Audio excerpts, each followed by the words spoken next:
Bago ang lahat, mukhang natakot nga ang Atlanta Hawks na humingi ng malaking kontrata si Kuminga base sa report dati dahil bigla na lang siyang binitawan ng Atlanta Hawks or dinikline ang kanyang club option nang walang kapalit kesa i-trade na lang siya. May kilala akong katulad ni Kuminga pero at least si Kuminga nakapag-NBA na. Nasira di umano ang reputasyon ni Kuminga kaya ganun ang ginawa sa kanya ng Atlanta. Buti pa si Schroeder kahit papano may kumukuhang team. Sa ngayon, papasok na kasi ng third day ng free agency. Mapupuno na yung ibang cap space ng ibang mga team. May pag-asa naman si Kuminga na makakuha ng 30 million per year na hinahabol niya kung sa Nets at sa Bulls na pinaasa na naman siya. Pero base kasi doon kaya di umano tinanggal si Kuminga so far dahil sa tax apron. Pero mataas pa naman kasi yung tax apron ng Atlanta. May available pa silang full mid-level exception. Saka kung bibigyan kasi ng 30 million itong si Kuminga, hindi kaya lugi doon si Alexander Walker na mas maganda yung nilalaro sa kanya.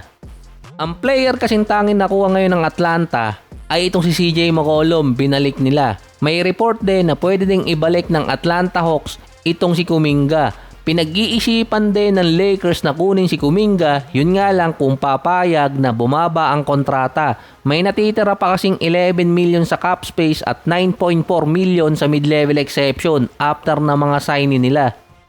Kailangan pa kasi ng Lakers ng isang 3-and-D player na maisasabay kay Luka.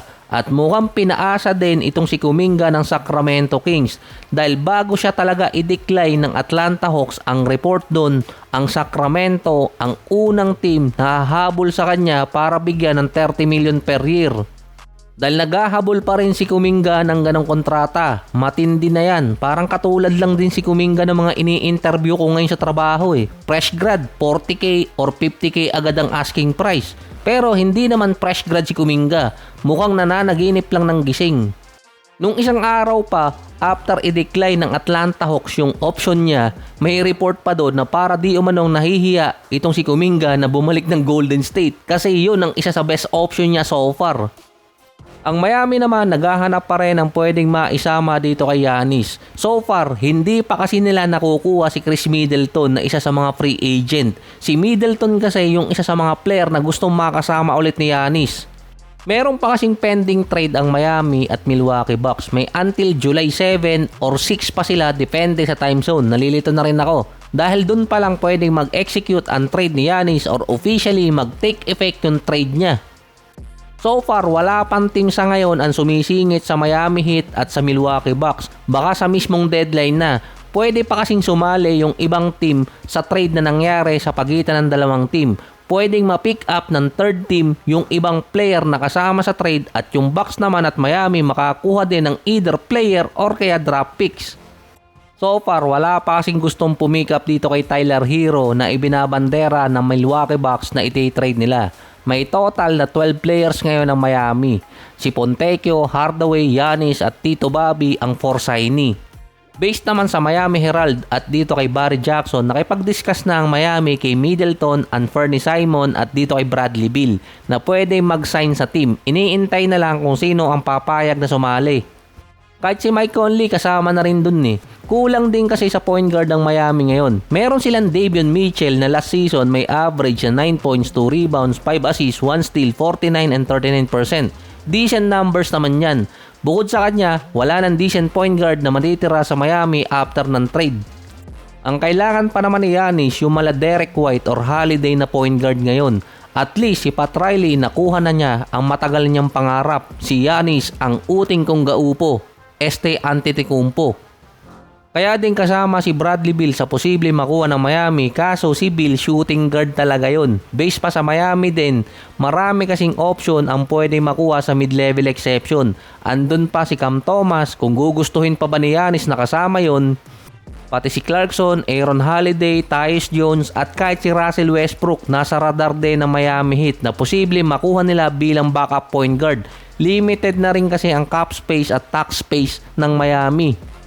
Ang natitira na lang kasi sa mid-level exception ng Miami Heat 6.5 million. Ganun na lang din ka-limited yung posible nilang makuha para sa point guard. Naunahan naman magisay ni Rob Pelinka yung GM ng Golden State dahil nakakuha na sila ng maraming player.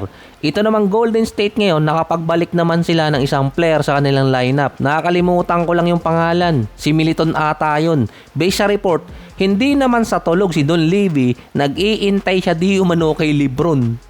Dahil sa pagitan ng Miami, Cleveland at Golden State, so far, ang Warriors ang may pinakamalaking pwedeng i-offer kay LeBron. Kaya nag-iintay yung Golden State sa magiging desisyon ni LeBron dahil sa kanya ibibigay yung malaking part ng mid-level exception.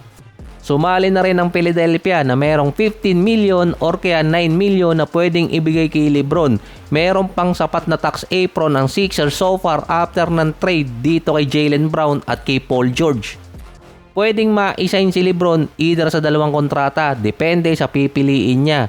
So far, ang panabla kasi doon si Brown, Embiid, Maxey at si Edgecombe para maenganyong sumali itong si LeBron. Siya yung magiging power forward sa lineup. Kaso nga lang, ball dominant yung lahat ng player na binanggit ko kanina. Lalo na si Maxey ngayon, natuto na rin magtakip ng mata sa gilid. Sa rights naman, mas favorable kasi ang Sixers dahil sa fanbase. Ito kasi yung isa sa mga fanbase na gusto ni LeBron sa NBA. Yun di umano ang dahilan kung bakit wala pang nakukuhang ibang player ang Golden State. Saka hindi pa kayo sanay, lagi silang buzzer beater. Based naman sa isang insider, sa pagitan ng Warriors at Cavaliers ang pwedeng puntahan ni LeBron. Pero actually, kahit saan mapunta si LeBron, gaya ng Boston, Portland, Wizards, kahit saan. Tinayaan ko lahat yan yung mga hindi kasama sa rumors, yung $1 tama ng $370 or $480 Nilagyan ko lahat ng teams para sigurado. Nilagay ko na sa FB kahapon yun, wala lang, shinare ko lang. Ang offer kasi ng Warriors, mag-sign muna si LeBron ng 2 taon sa kanila bago nila pag-isipang makipag-trade kay Anthony Davis. Dahil tatamaan kasi noon ang kanilang draft asset. Yung Lakers nga, 7 season na walang first round pick na maiti-trade. Kahit yung swap, nasa Jazz yung may hawak. Kaya last episode, sabi ko, naisahan na naman ni Danny Ainge. Tumanggi na ang Wizards na makipag-trade sa Warriors kapalit si Butler. Sinabihan naman ng Warriors itong si Butler na hindi nila iti-trade. Pero sinabi ni Butler, ready na siyang ma-trade. Kahit pa sinabi ng Wizards na hindi nila iti-trade si Anthony Davis, lagi nilang ginagawa yon mula kay John Wall, pati na rin dito kay Bradley Beal. Sinabi na nila yun dati pa. Kung anong sabihin kasi nila, kabaliktaran Kahit naman hindi nila i-trade si Anthony Davis, ang gagawin lang din ni AD kung sakali mapunta si LeBron sa Golden State, mauupo siya or sasabihin niyang mauupo siya ng isang season hanggat hindi siya nati-trade sa gusto niyang team. Ginawa niya na dati yon sa Pelicans.